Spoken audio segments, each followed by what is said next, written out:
Baik, terima kasih Harjay.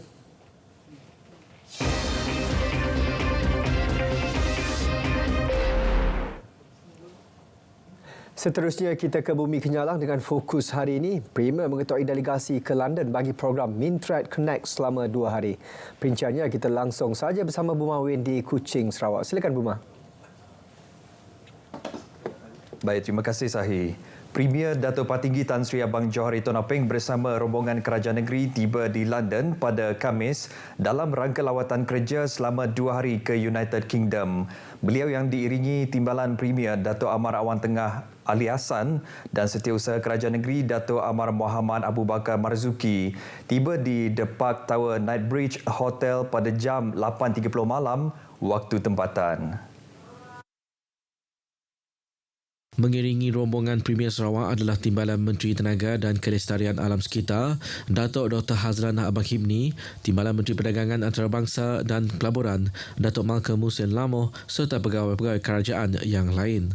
Premier dijadual mengetuai delegasi kerajaan negeri pada program Mintrat Connect London di Hyatt Regency, The Churchill pada jam 10 pagi, Jumaat waktu tempatan. Program anjuran Kementerian Perdagangan Antarabangsa dan Industri, Terminal Perindustrian dan Pembangunan usahawan itu adalah bagi menjalin hubungan dan rangkaian kerjasama di antara usahawan dari Sarawak dengan bakal rakan kongsi dan pelabur dari seluruh dunia. Pada sebelah petang, Premier dijadual menghadiri mesyuarat bersama pihak British Petroleum disusuli mesyuarat dengan Hambro Perks. British Petroleum ialah sebuah syarikat minyak dan gas multinasional British yang beribu pejabat di London, manakala Hambro Perks merupakan sebuah syarikat yang memberi tumpuan kepada perniagaan dan didayakan teknologi dengan operasi perniagaan utama di United Kingdom. Pada Sabtu pula, Datuk Patinggi Tan Sri Abang Johari dijangka melakukan pertemuan dengan Pesuruhjaya Tinggi Malaysia ke United Kingdom serta pegawai-pegawai dari Perbadanan Pembangunan Perdagangan Luar Malaysia, Matret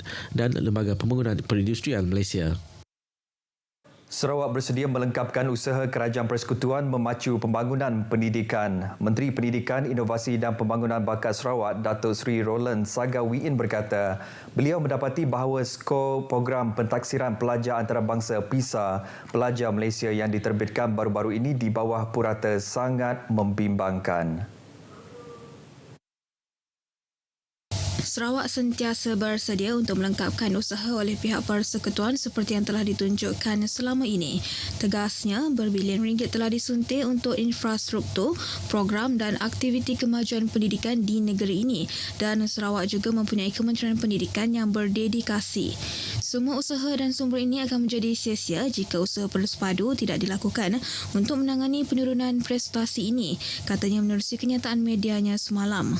Datuk Seri Roland menambah penekanan terhadap program Dwi Bahasa Sarawak iaitu pengajaran sains dan matematik dalam bahasa Inggeris adalah salah satu inisiatif yang dilakukan di negeri ini dan semua pihak mesti bekerjasama untuk memastikan kejayaan. Inisiatif memperkenalkan penilaian biasa darjah 6 merupakan usaha mengukur prestasi bagi membolehkan intervensi jika perlu.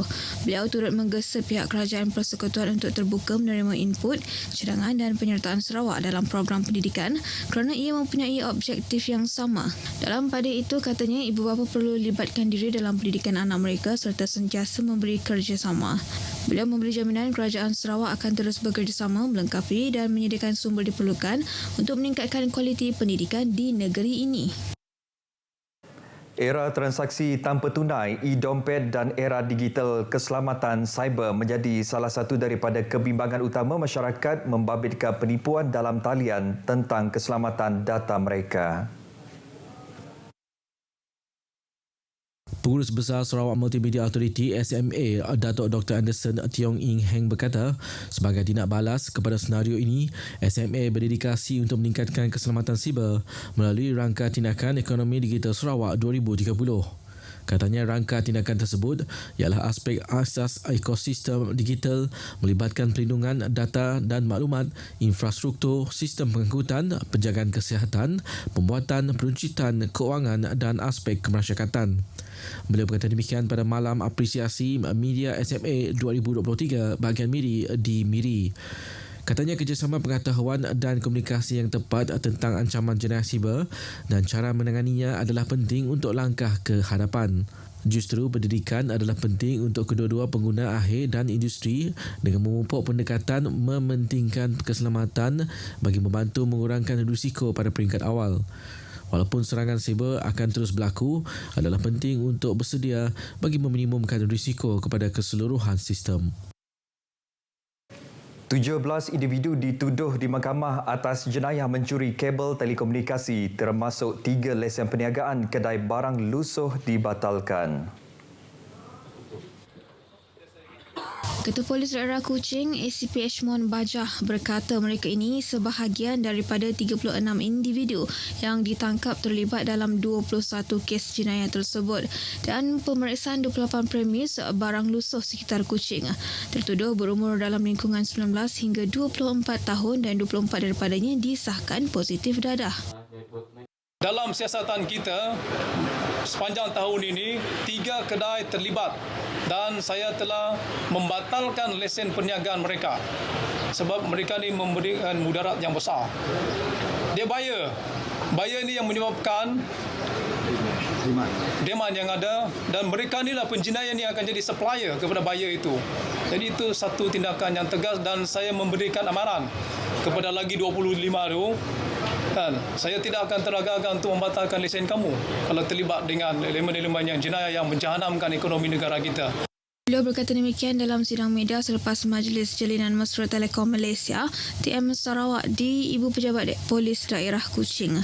Majlis yang turut dihadiri Pengurus Besar TM Sarawak Abdul Rahman Taha turut membincangkan mengenai kerjasama TM PDRM dalam usaha mencegah kecurian kabel dan harta benda milik TM yang menjejaskan perkhidmatan telekomunikasi setempat.